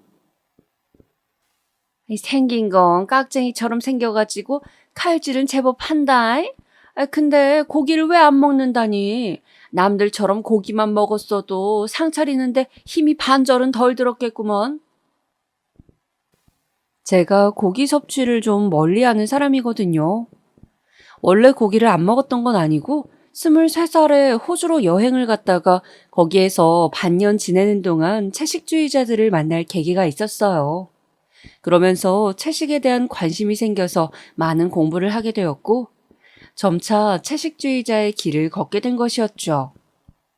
제가 고기를 안 먹는다는 걸 남자친구로부터 미리 전해들으셨던 어머님께선 저의 그런 부분이 별로라는 기색을 내비치셨어요. 아무튼 저는 그 집에 도착해서 꼬박 30분 뒤에 자리에 앉을 수 있었어요. 엉덩이 한번 못 붙여보고 부엌대기로 일을 했던 겁니다.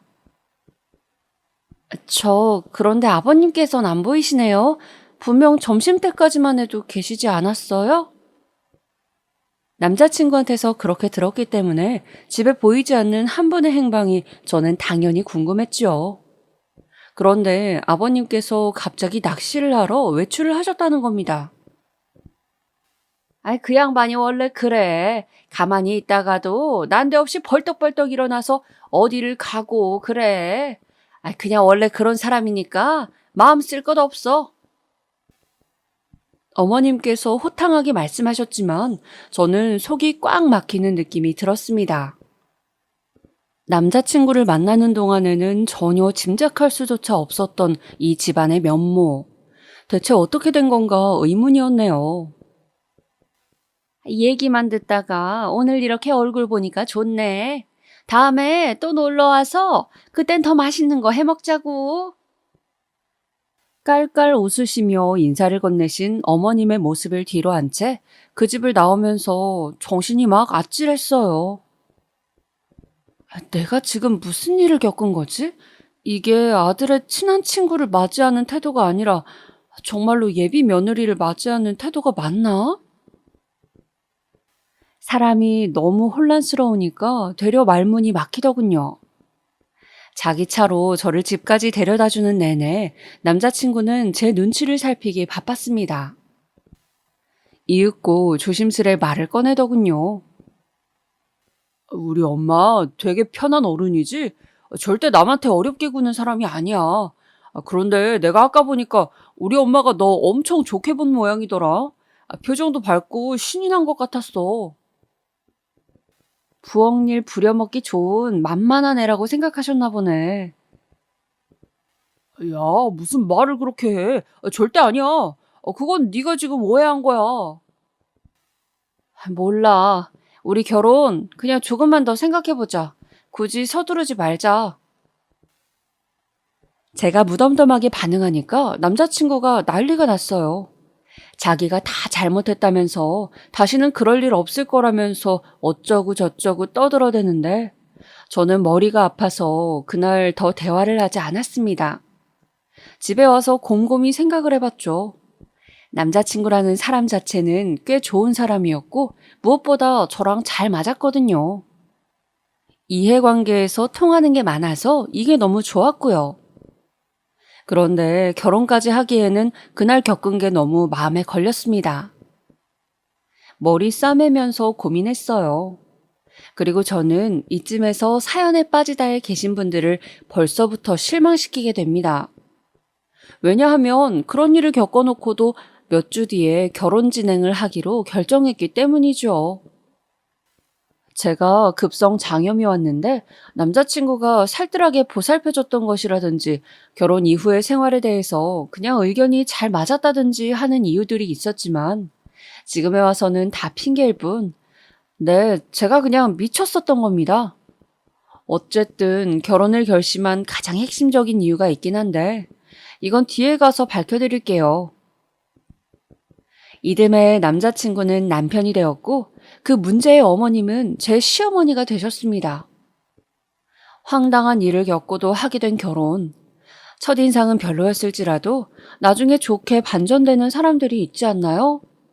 저는 내심 시어머니께서 성향이 나랑 다를 뿐이지 사람 자체는 좋으신 분이라고 여기며 기대를 했던 게 사실입니다. 그리고는 결혼하자마자 같이 살면서 저는 시어머니의 본격적인 실체를 접할 수 있었네요. 신혼집에 예상치도 못한 문제가 생겨서 입주가 좀 늦어졌어요. 그래서 정확히 2개월을 시댁에서 시부모님과 함께 살았습니다. 남편이나 저의 직장이 두 군데 전부 시댁에서 가기에 더 수월했기 때문에 친정보다는 시댁을 선택하게 됐어요. 처음 1, 2주일은 제법 괜찮았다고 생각을 하는데요. 그 이후부터는 조금 삐그덕거리기 시작했던 것 같습니다. 우선 시아버지께서 무척 바쁘신 분이셨어요. 아주 공사 다망하신 분이라서 되게 잘 안 붙어 계셨습니다.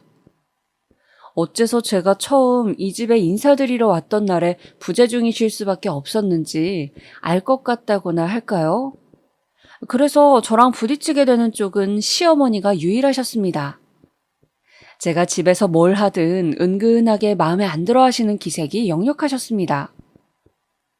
특히 제가 고기를 안 먹어서 짜증난다고 하셨죠. 아휴, 우리 중에 고기 안 먹는 사람이 있으니까는 밥을 먹을 때도 영 맛이 안 나.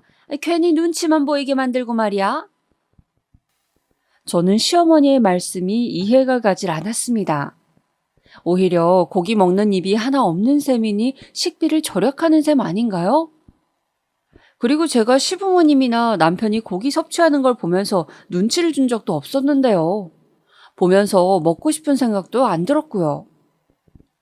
제가 약속이 있어서 늦게 들어오는 것도 마음에 안 들어 하셨고, 주말에 친구 만나러 나간다고 하면 기함을 하셨어요.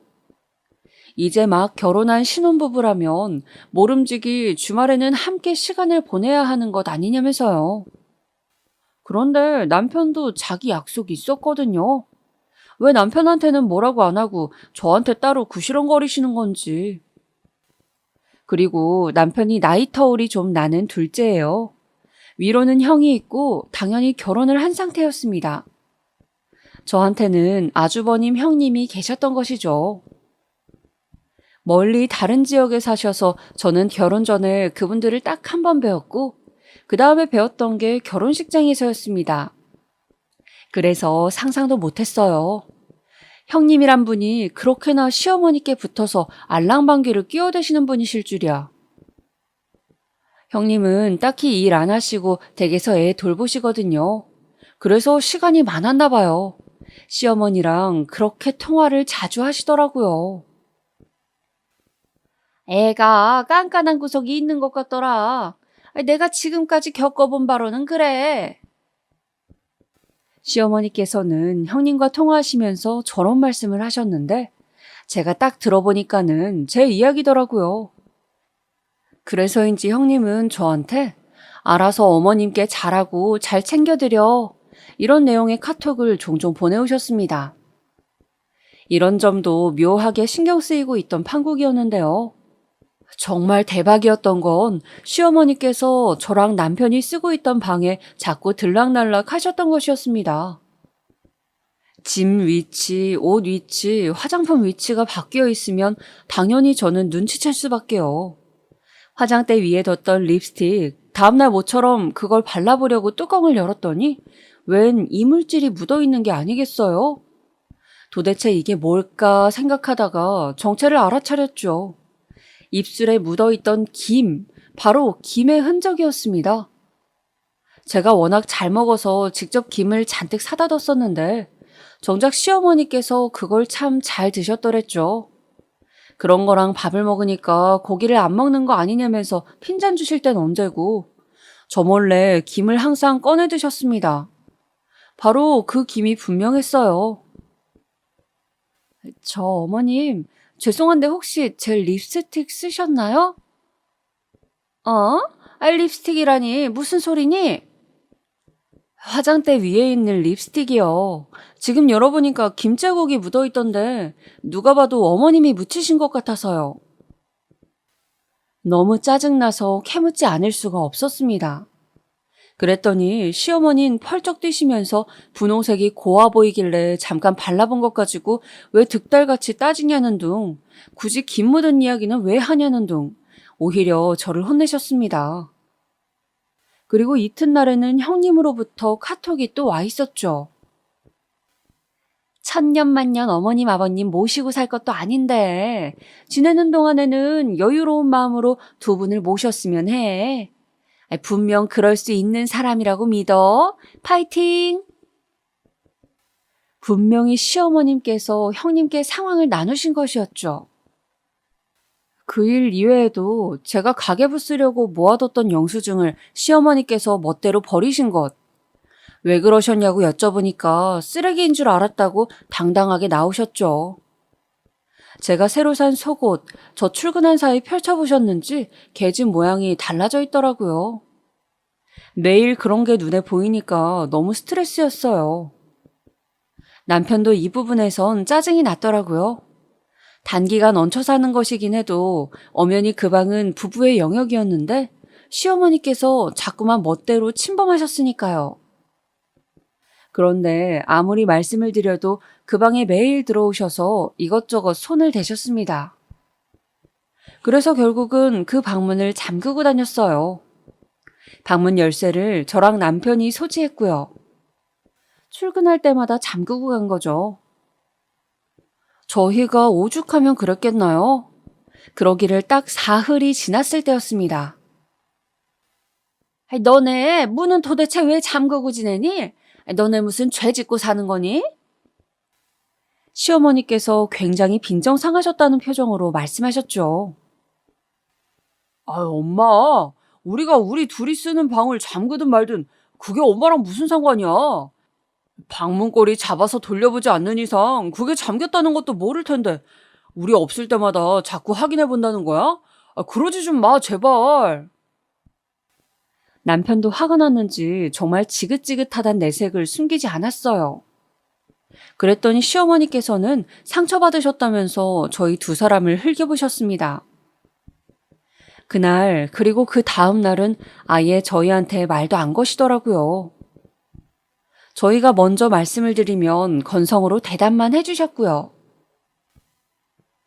아니, 무슨 어른이 저렇게 속이 좁으시지? 진짜 볼수록 너무 특이하신 분 같아. 저는 그렇게 생각을 했지만 차마 입 밖으로는 내지 못했습니다. 형님의 말 맞다나 천년만년 같이 살 것도 아니었으니까요. 그냥 그러려니 하면서 인내하고자 했습니다. 그러던 중에 그 사건이 터지고 만 것이었어요. 남편이랑 밖에서 같이 늦은 저녁을 먹고 귀가했던 날이었습니다. 저희가 집으로 들어가자마자 보고 만 것, 바로 시어머니께서 저희의 방이 있는 쪽에서 후다닥 걸어 나오시는 장면이었습니다. 엄청나게 당황한 얼굴로 저희를 맞아주셨죠. 오늘은 둘 다 상당히 일찍 왔네. 그리고 어째 둘이 같이 들어왔어? 밑에서 마주쳤어요? 오늘따라 주차 공간이 널널해서 저희 둘 다 지하 주차장 안 내려가고 여기 바로 앞에다가 차 대고 왔어요. 제가 대답하는 동안에도 시어머니께서 눈알을 막 초조하게 굴리시는 게 보였습니다. 그리고 그 사이에 먼저 방으로 향했던 남편, 의문에 가득 찬 소리를 내더군요. 이상하다. 방문이 왜 안 잠겨져 있지? 분명히 내가 오늘 출근하면서 잠그고 갔는데. 확실한데? 그 소리를 듣는 순간 설마 하는 짐작과 함께 불길한 기운이 엄습해왔습니다. 얼른 저도 따라서 방으로 가봤는데 옷장이 열려있더군요.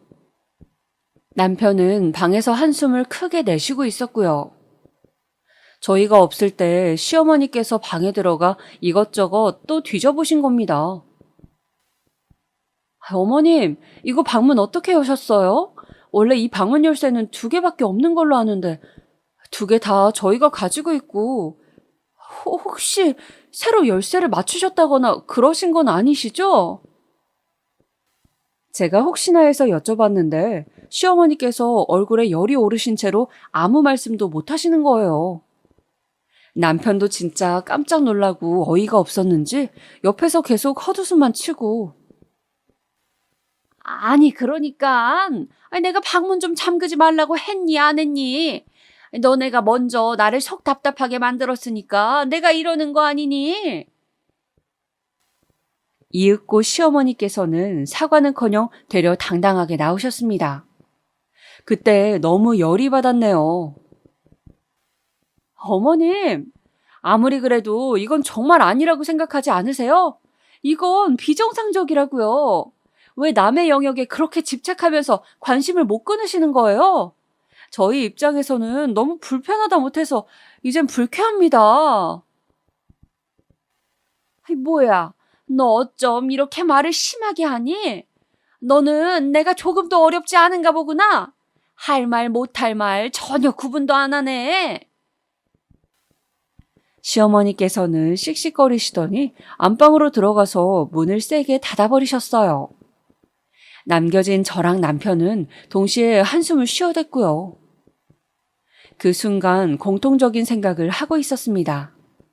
이 집은 그냥 하루빨리 탈출하는 게 답이라고 말이죠. 저희 친정에서 지내는 것으로 가닥이 잡혔습니다.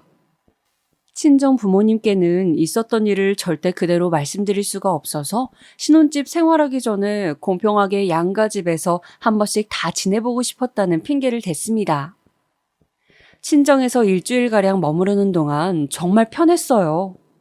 비록 출퇴근 거리가 너무 멀어져서 몸은 피곤했지만 마음만은 평화로웠죠. 그런데 형님이 시어머니께 지령이라도 받았는지 저한테 연락을 계속 날렸습니다. 며느리의 도리가 그게 아닌데 저보고 지금 잘못 행동하고 있다는 얘기에 저도 모르게 피식 웃고 말았네요. 그럼 뭐 어떻게 도리를 했어야 한다는 건가요? 알고 보니까 형님은 결혼하실 때 과장 좀 보태서 땡전 한 푼 없이 몸만 온 경우였더라고요. 그러니까 당신의 시댁에 설설 기셨던 겁니다. 저의 몫만큼 다 챙겨서 결혼한 저랑은 입장이 달랐죠. 애초에 2사람이 방문을 안 잠갔으면 어머님께서도 그러지 않으셨을 텐데. 안 그래? 자그마한 불편도 감수하기 싫어서 버릇없이 구는 거 요즘 어리고 젊은 친구들이 저지르는 실수인 건 나도 알아. 벌어진 일 어쩔 수 없다지만 앞으로는 처신 잘했으면 해. 그리고 주말에 어머님 찾아뵙고 정식으로 사과드려. 그게 며느리로서 옳은 행동이야. 제가 시큰둥하게 반응을 해드렸는데도 굳이 저 일하는 도중에 이런 카톡을 보내오셨던 형님. 카톡을 읽어도 안 읽어도 답장을 해도 안 해도 어떻게 해서든 결국 저의 손해였죠. 제가 참다가 제 속마음을 담은 답장을 기어이 형님께 날려드렸습니다. 관계 파탄이 나더라도 답답해서 견딜 수가 없었거든요. 아, 네. 오늘도 좋은 말씀 감사합니다. 그런데 인과관계 파악을 잘못하신 것 같아요. 애초에 문을 안 잠갔어야 되는 일이 아니라 그보다 더 우선 어머님께서 저희 부부 방에 안 들어오셨으면 되는 일입니다. 순서를 단단히 착각하셨네요. 앞으로 저는 저 알아서 지낼 테니 형님께서는 형님 일에만 신경 써주세요. 제발 본인이나 잘하시길. 이렇게 보냈더니 잠시 후에 전화가 걸려오더라고요. 그래도 혹시나 싶은 마음으로 전화를 받아봤는데 아니나 다를까. 야, 너나 잘할 것이지? 어디다 싸가지 없이 윗사람한테 본인이나 잘하라고 그딴 말을 하는 거야? 너 미쳤니? 대뜸 소리를 지르시더군요. 바로 전화 끊고 번호를 차단해버렸습니다. 결혼한 자식의 부부방에 부득불 들어가려고 혈안이셨던 시어머니나 그 충실한 신복인 형님이나 아주 독인객인이란 생각이 들었어요. 이 사건 때문에 형님이랑은 완전히 갈라서 버렸습니다. 원래도 이렇다 할 관계도 아니었지만 어쨌든 파탄 나버린 것이었죠. 시어머니랑 형님이랑 똘똘 뭉쳐서 항상 제 흉을 보고 제 욕을 하는 재미로 일상을 지내시는 게 뻔했지만 그냥 두었습니다. 그걸 눈치챘다고 제가 왜 나서겠나요? 실컷 그러시도록 두는 게 나았어요. 신혼집으로 무사히 입주해서 드디어 온전한 두 사람만의 신혼생활을 누리게 된 저희 부부였습니다. 제가 왜 결혼 전에 이 집안 뭔가 이상하다고 생각했으면서도 결혼을 감행했을까요? 이 남자에 대한 사랑이 너무나도 크고 애틋하다거나 이 남자가 아니면 정말로 안 될 것 같아서 결혼을 진행했던 것만은 아니었습니다. 사연에 빠지다에 계신 여러분, 딩크족이 뭔지 아시나요? 제가 몇 달 전이었나 사연에 빠지다에서 딩크족 부부 이야기를 본 것도 같은데요. 바로 자녀를 보지 않고 부부끼리 사는 가정을 뜻하는 용어입니다. 혹시 이쯤에서 눈치채셨을까요? 네, 저는 바로 이 딩크족 부부 희망자였습니다. 연애를 하는 동안 모두가 그러진 않지만 미래에 대한 상의를 미리 나누는 경우들도 있잖아요. 저는 연애 초반기부터 남편에게 말을 했었습니다. 나는 결혼하면 아이는 안 낳고 싶어. 나는 이런 생각을 가지고 있는 사람이니까 오빠가 반드시 참고를 해주었으면 해. 몇 번이고 이 부분에 대해서 말을 했었고 아이를 낳고 싶지 않다는 생각을 하게 된 배경이나 저의 가치관도 자세하게 설명을 했었습니다. 정말 이렇다 해도 괜찮은 것인지, 그럼에도 저랑 결혼을 하고 싶은 것인지 남편에게 확인도 받았었고요. 처음에 결혼 이야기가 진지하게 나오게 됐을 무렵 제가 남편한테 정확히 이런 말을 했었습니다. 만약에 오빠에게는 아이를 갖고 싶단 바람이 조금이라도 있다면 더 늦기 전에 나는 오빠를 놔주고 싶어. 결혼해서 아이를 낳겠다는 대다수의 여자를 만나서 그런 결혼을 하기를 바라. 나랑은 안 맞을 테니까. 그랬더니 남편은 진지한 표정으로 또 확신 어린 말투로 저에게 답변을 해주었더랬습니다. 나도 너한테 누누이 말을 해왔지만 내가 애들 자체를 별로 안 좋아해. 어차피 우리 형이 일찍 결혼해서 벌써 애들만 둘인걸. 손자가 둘씩이나 되니까 우리 아버지랑 엄마도 나한테까진 안 바라실 거라고 생각해. 나는 아이 안 낳고 사는 게 좋고. 네 생각에 전적으로 동의하고 있어. 부부 둘이서 신혼을 실컷 즐기고 그 다음에는 열심히 돈을 모아서 나이 들면 누릴 대로 누리고 살자면서 저랑 그런 대화를 구체적으로 나눴었습니다. 제가 바로 이 부분 때문에 남편이란 남자랑 결혼을 했던 거예요. 저랑 완벽하게 의견이 일치하였으니까요. 결혼을 할 거라면 딱 이런 생각을 가진 남자랑 하고 싶었기 때문에 당시에 저에게는 다른 선택지란 존재하지 않았던 것입니다.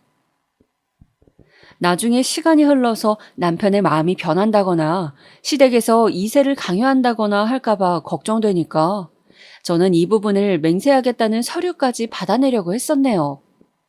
빈틈없도록 말이죠. 그런데 어쩌다 보니까 정말로 서류를 작성하게 되진 않았고요.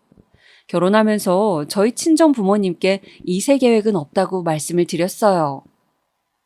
두 분은 저희 부부 하고 싶은 대로 하면서 살라고 전적으로 저희의 선택을 존중해 주셨습니다.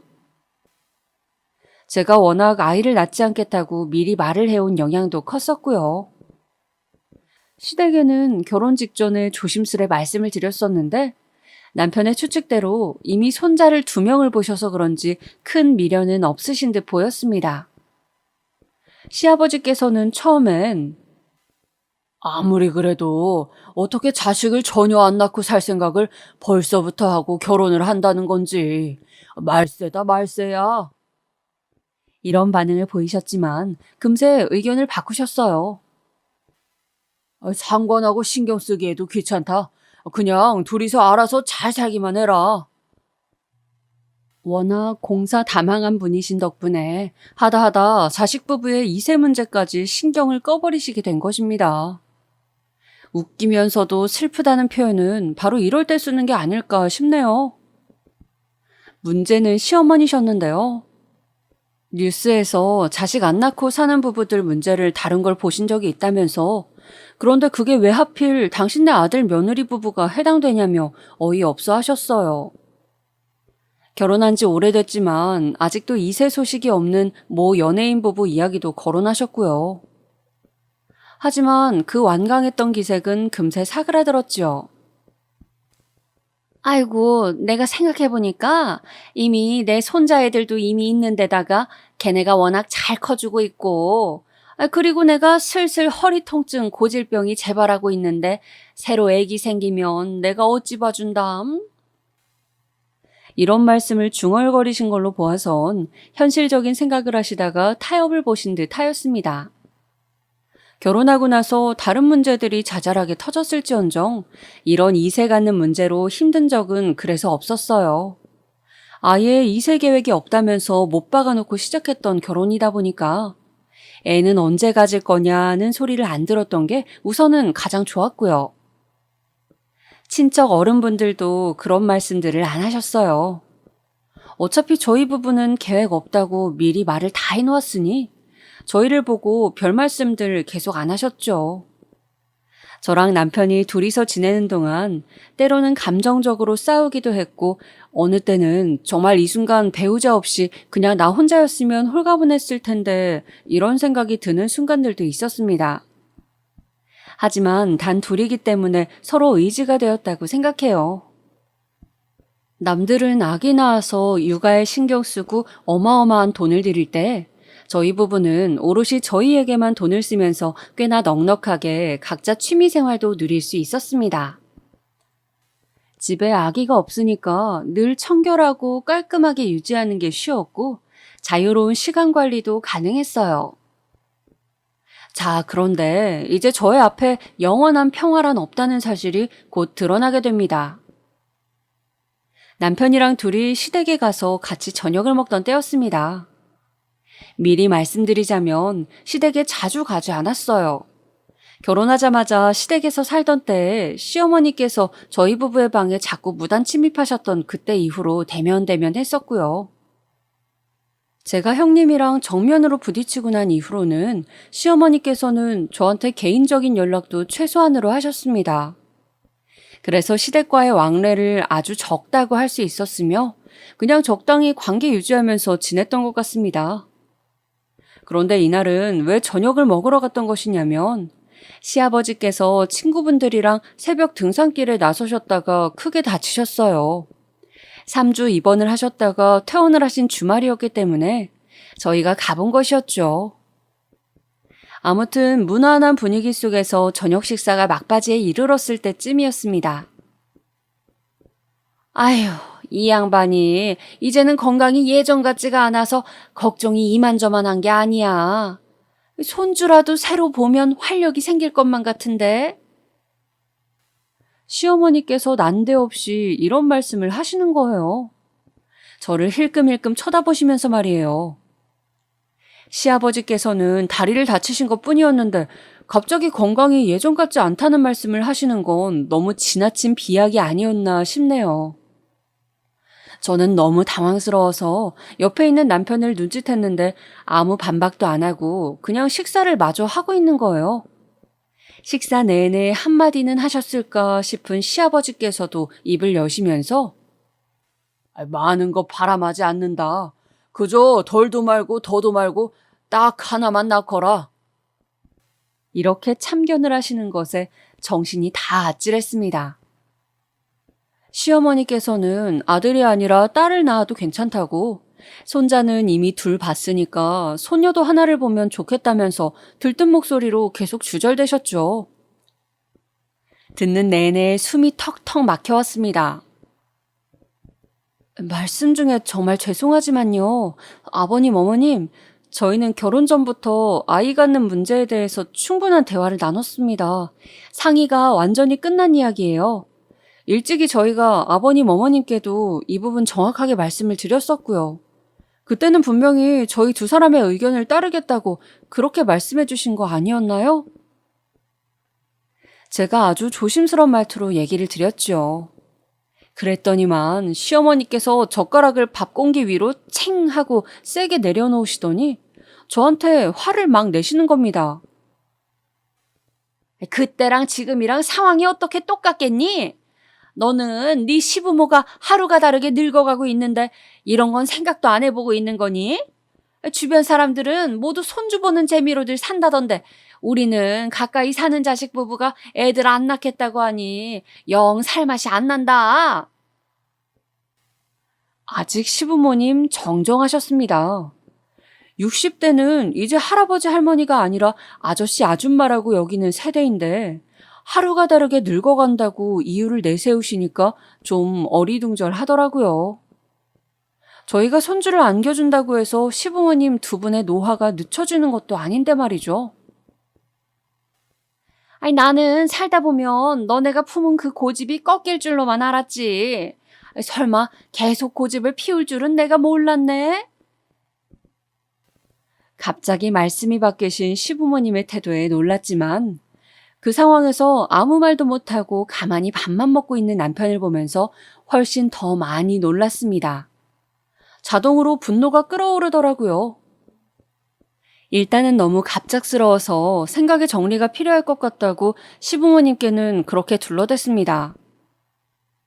집으로 가는 길 내내 머릿속이 복잡하더군요. 남편의 안색도 그래 보였고요.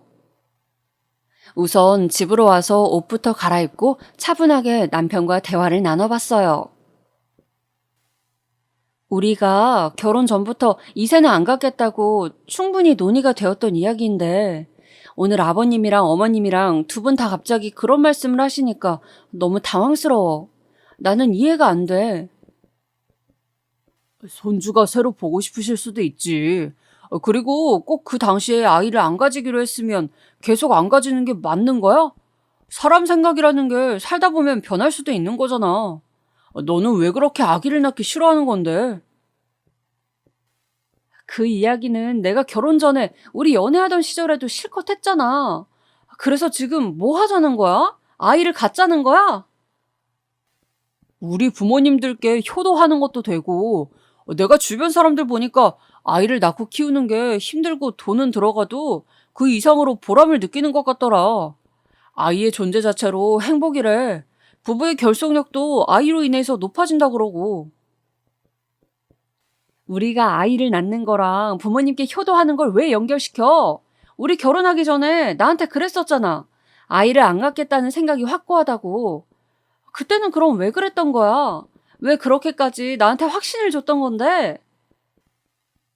야, 너는 사람이 왜 그렇게 꽉 막혀 있어? 살면서 마음이란 게 변할 수도 있는 거지.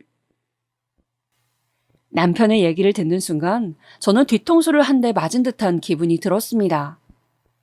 저는 결혼 전의 마음과 결심을 굳건히 지킨 것밖엔 없었는데 변심한 사람들 앞에서 죄인이 되어 있었습니다. 진짜 허망하더라고요. 결론적으로 남편은 아이를 갖고 싶다는 얘기였고 저는 그 의견에 따르고 싶은 생각이 없었죠. 평탄했던 부부의 관계는 그것을 기점으로 금이 가기 시작했어요. 남편은 저에게 틱틱거리면서 말을 퉁명스럽게 해댔죠. 처음에는 제가 받아주고 이해해 주었으나 며칠이 지나도록 계속 그러니까 저도 슬슬 인내심의 한계가 왔고 열이 받은 것이죠. 나이 먹고 왜 이렇게 유치해? 7살짜리 어린애도 오빠보단 성숙하게 행동할 것 같아. 우리가 소꿉놀이 장난하는 것도 아니고 엄연히 부부인데 그렇게 자꾸 감정적으로만 행동하고 애처럼 굴면 어쩌자는 건데? 너 지금 나보고 유치하다고 그랬냐? 너는 뭐가 그렇게 잘났길래 따박따박 훈수질이야? 어느 날 저녁 저희 부부는 서로에게 날을 세우게 되었고 이 말다툼은 심화가 되었어요. 남편이 욱해서는 저에게 삿대질을 하며 이렇게 외쳤습니다. 너 불임이지? 임신 출산을 하기 싫은 게 아니라 임신 출산이 안 되는 몸이지? 그래서 여태까지 이렇게 군 거지. 와, 머리가 진짜 띵하더라고요. 불임이요? 살면서 그런 것을 저에게 적용시켜 본 적이 없었어요. 그러니 저에게는 해당 사항이 없는 이야기였습니다. 제가 너무 어이가 없어서 그냥 대꾸도 안 하고 피식 웃기만 하니까 남편은 자기가 대단한 사실을 캐냈다고 착각을 해버렸죠. 저에게 정말로 몸에 문제가 있는 것 같다는 엉뚱한 확신에 차버린 거예요. 병원에 가서 검사를 받아보래요. 그리고 결과지를 저랑 둘이서 같이 보자는 겁니다. 화가 난 제가 맞받아 쳤습니다. 그래, 검사 받아볼게. 나 받을 때 오빠도 같이 받아. 그래야 공평한 거 아니야? 너 생각하는 거 진짜 웃기는구나. 여자 몸에 이상이 있을 확률이 높지. 무슨 남자 몸에 문제가 있을까 봐 나보고 검사를 받으라는 거야? 왜? 자신 없어? 나한테 불임 아니냐면서 몰아가는 것도 사실은 오빠가 문제 있어서 괜히 그러는 거 아니야? 미쳤냐? 나한테 그런 모욕적인 말을 해? 야, 바로 가. 시간 끌 것 없이 당장 내일 검사 받으러 가보자고. 난 찔리는 거 하나도 없으니까. 다혈질이 올라와서 둘 다 홧김에 서로에게 말을 쏘아버렸던 그날. 그때의 발언이 엄청난 결과를 불러올 줄은 정말 상상도 못한 바였습니다. 모든 게 이렇게 되려고 그때 그런 상황으로 흘러갔던 것이었으려나요? 당장 다음 날 가보려고 했지만 둘 다 직장 다니는 입장이라 시간을 바로 뺄 수가 없었고 그래서 이틀 뒤에 병원에 행차하였습니다. 둘 다 서로에게 사과하지 않겠다는 기세로 아주 독이 오른 채로 병원에 가서 검사를 받았습니다. 받아든 검사의 결과는 아주 놀라웠습니다. 우선 저는 아무런 이상이 없었습니다. 제 나이에 정확히 해당하는 평균치를 보유하고 있었고요. 하지만 남편 쪽이 결과가 대단했죠. 정자의 개수 자체가 너무 적다는 게 무슨 말씀이세요? 제가 의사 선생님을 향해 반문하고 있을 때 옆에서 남편은 이미 넋이 나가 있었습니다. 정상적인 임신이 되려면 정자가 최소한 2천만 마리 이상 되어야 하는데 남편은 그 숫자가 100만 마리도 안 된다는 그런 내용이 들려왔습니다. 선생님, 그 말씀은 지금 제 남편이 그 무정자증이라고 하시는 건가요? 저의 질문에 남편은 간절한 표정이 되었지만 이미 결론은 나와 있었던 것을 간절한 마음으로 바꿀 수 있을 리가 없었죠. 의사 선생님께서는 곧 맞다고 답변을 주셨어요. 지금 상태로는 저희 부부의 임신이 힘들 거라고도 알려주셨습니다. 병원을 나서던 길에 남편은 스르륵 주저앉았어요. 주차장까지 가지도 못하고 완전히 얼이 빠져 있더군요.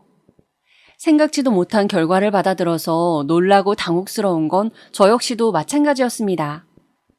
임신을 안 하겠다는 거랑 임신을 못 한다는 거랑은 완전히 다른 얘기였으니까요. 나는 일찍이 아이를 안 낳겠다고 다짐을 했었는데 그래서 이런 남자를 운명적으로 만난 걸까? 어떻게 무정자증일 수가 있지? 도저히 믿기 힘든 현실 속에서 저는 혼란스러웠어요. 하지만 당사자만큼은 아니었겠죠. 원래 큰 소리를 쳤던 남편은 자신이 무정자증인 것을 알게 되자 그 입을 닫게 되었습니다. 참나, 저에게 먼저 불임이냐는 헛소리만 안 했어도 이 사실을 몰랐을 텐데 기묘한 상황이었죠. 일단 그날은 서로가 별 얘기를 더 나누지 않았어요. 그리고 다음 날이 됐을 때 남편이 조금 진정된 얼굴로 저에게 먼저 대화를 요청해 왔습니다. 아무한테도 알리지 말아줘. 특히 우리 부모님. 두 분한테는 절대로 안 돼. 내가 굳이 두 분께 말씀드릴 이유가 없잖아. 그런데 오빠, 지금 할 말이 고작 그런 거야? 나한테 뭐 오해해서 미안하다든가 그런 할 말은 없어? 너는 어차피 불임도 아니잖아.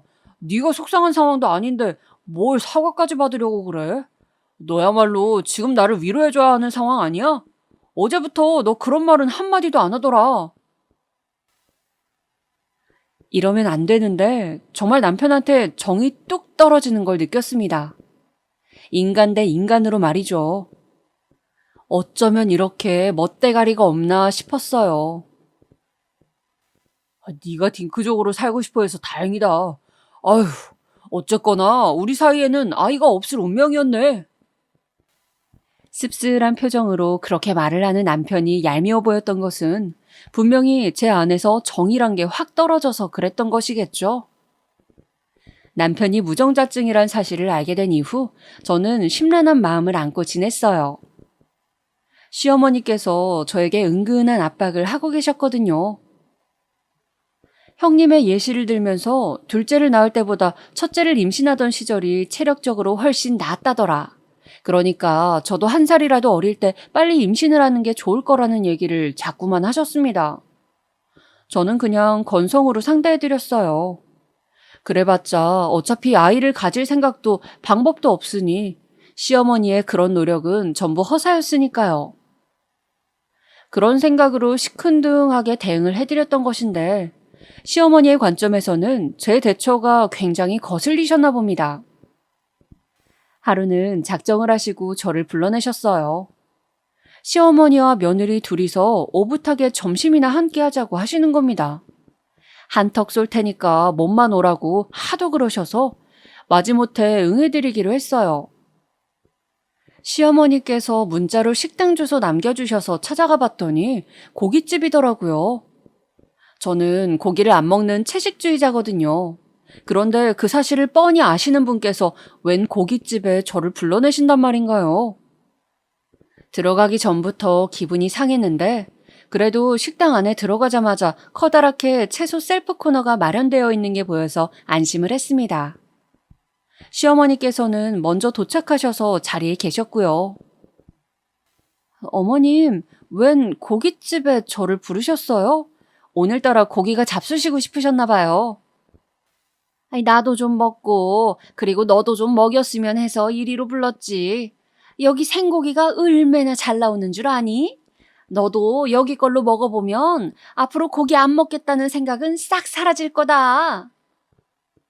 그 말씀 듣자마자 솔직한 심정으로는 자리를 박차면서 일어나고 싶었으나 그때 바로 주문한 고기가 서빙이 되었어요. 제가 식당에 들어서기 전에 시어머니께서 미리 주문해 두신 것이었죠. 저는 그냥 채소나 실컷 먹겠다고 말씀드렸습니다. 그리고는 채소 셀프 코너에 가서 종류별로 채소를 많이 가져왔어요. 자리로 와서는 제가 고기를 구웠고요. 어머님, 제가 고기 굽고 자를 테니까 어머님께서는 그냥 드시기만 하셔도 돼요. 고기 안 즐기는 애랑 오니까 이런 장점은 또 있네.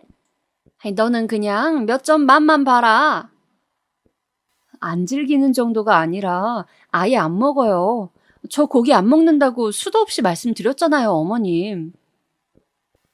예, 네가 그냥 편식도 아니고 고기를 안 먹으니까 애가 안 들어서는 것 아니겠니?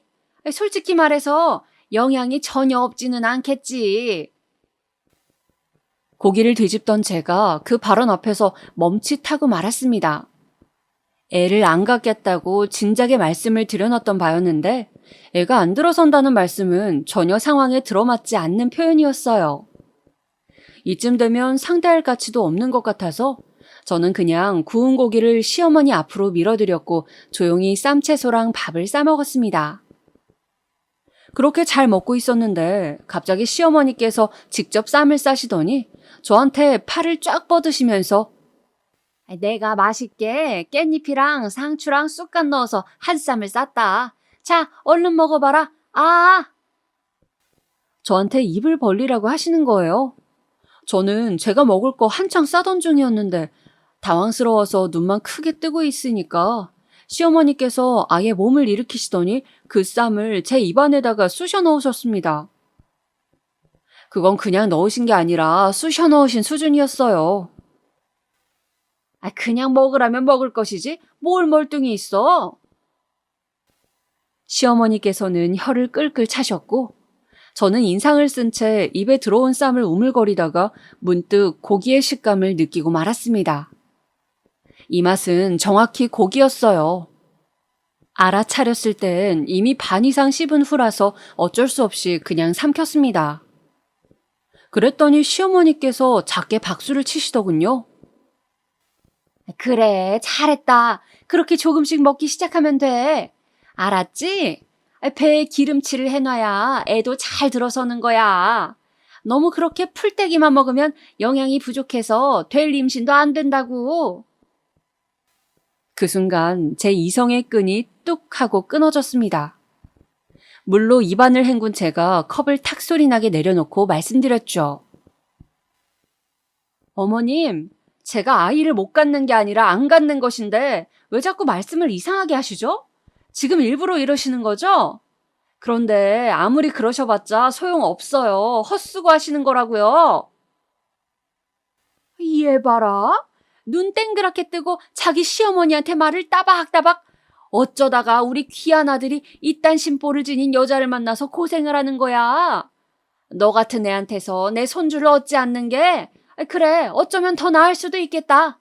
그렇게 태어난 손주가 내 아들이 아닌 너를 닮을까 봐 겁이 나니깐. 그런 쓸데없는 가정은 하실 필요가 없어요. 일어나지도 않을 일이거든요. 당신의 아들 어차피 자식 못 가져요. 혹시 들어보셨나요? 무정자증. 시어머니께서는 그 즉시 얼어붙으셨고 절대 믿을 수 없다는 듯 눈만 부릅뜨고 계셨습니다. 그 모습을 바라보며 저는 천천히 자리에서 일어나 가방을 챙겼죠. 사실 여부는 직접 당신의 아들에게 물어보세요. 저한테는 연락하지 마시고요. 나는 이제 당신 며느리 아닙니다. 이혼할 작정이거든요. 계산하실 거죠? 저는 먼저 가볼게요. 식사 마저 하세요. 이건 말도 안 돼. 이럴 수는 없는 거야. 현실을 부정하며 진저리를 치는 시어머니를 두고 저는 식당을 빠져나왔습니다. 홀가분했고 그냥 덤덤했어요.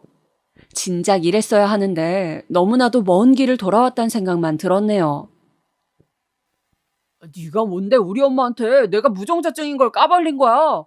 너 죽고 싶어? 길길이 날뛰는 남편을 보면서 이혼 결심은 더욱 확고해졌죠. 더 이상 이 남자의 배우자로 있고 싶진 않았어요. 예상보다 더 지저분한 진흙탕 싸움을 거친 후에야 이혼이 성립되었는데 겪고 나서야 깨닫고 배우는 저의 미련함에 새삼 반성이 들었답니다.